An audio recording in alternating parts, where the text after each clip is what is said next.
Hello வணக்கம் தமிழ் சொந்தங்களே, நான் உங்கள் சக்தி.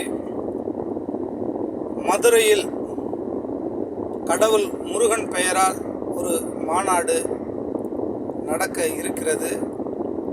அது ஆர்எஸ்எஸ், இந்து முன்னணி இருவரும், பிஜேபி மூவரும் இணைந்து இந்த மாநாட்டை ஒருங்கிணைக்கும் வேலையில் ஈடுபட்டு கொண்டிருக்கிறார்கள்.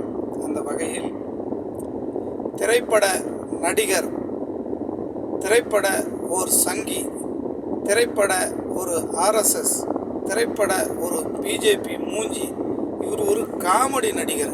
இவருக்கு காமெடி நடிகர் தான் பேரை தவிர இவருக்கு காமெடியும் தெரியாது, ஒரு மண்ணும் தெரியாது. இது ஒரு தத்தி.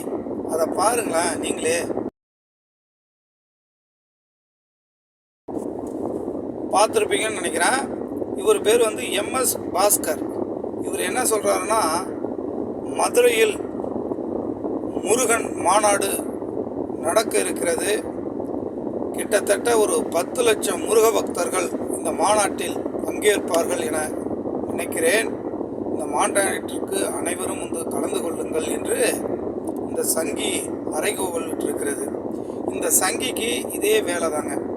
இந்த எம்எஸ் பாஸ்கர் என்றவர் வந்து ஏதாவது ஒரு இது கட்டாமல் இருக்கிறார்கள். வருமான வரி வந்து கட்டாமல் இருக்கிறாரு. அதனால் வந்து வருமான வரித்துறை வந்து இவரை வந்து மிரட்டிக்கிட்டே இருக்குது.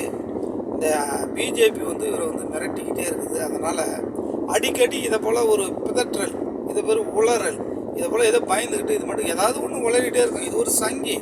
இது ஏற்கனவே வந்து ஆர்எஸ்எஸ் இதில் வந்து ட்ரைனிங்கில் இருந்தது இது. அதனால் இதை யார் இதை கொண்டு வந்து இந்த படத்தில் விட்டாங்கன்னு தெரியல. இதுக்கு காமெடியும் பண்ண தெரியாது, இதுக்கு ஒன்றும் பண்ண தெரியாது. இது வந்து என்ன சொல்லுது, மதுரைக்கு எல்லாம் வாங்க. தமிழக மக்கள் மிக தெளிவானவர். பாஸ்கர் அவர்களே, தமிழக மக்கள் மிக மிக தெளிவானவர்கள். எந்த மாநாட்டிற்கு வர வேண்டும், இது எப்படியாப்பட்ட மாநாடு, இது நல்ல மாநாடா இல்லை கலவர மாநாடா, இது யார் இந்த மாநாட்டை கூட்டுறது அப்படின்னு சொல்லி இந்த தமிழக மக்கள் ஆலோசித்துத்தான் இந்த மாநாட்டுக்கு கலந்து கொள்வார்கள். சரிதானா? நீ நினைக்கிற மாதிரி 10 லட்சம் 20 லட்சம் 5 லட்சம் பேர்லாம் கலந்துக்க மாட்டாங்க. கிட்டத்தட்ட போனால் ஒரு 500 பேர் வரலாம். ஏன்னா ஒரு ஊருக்கு 10 பேர் 20 பேர் இப்படி வந்து ஒரு 5000 பேர் கலந்துக்கலாம். அதுக்கு மேலே இல்லை, 500 பேர் தான் அதிகபட்சமே. 500 பேர் தான் கலந்துக்கலாம், அதுக்கு மேலே கலந்துக்க மாட்டாங்க. ஏன்னா ஏற்கனவே வந்து இந்த முருக மாநாடு வந்து பழனியில் நடத்திட்டாங்க.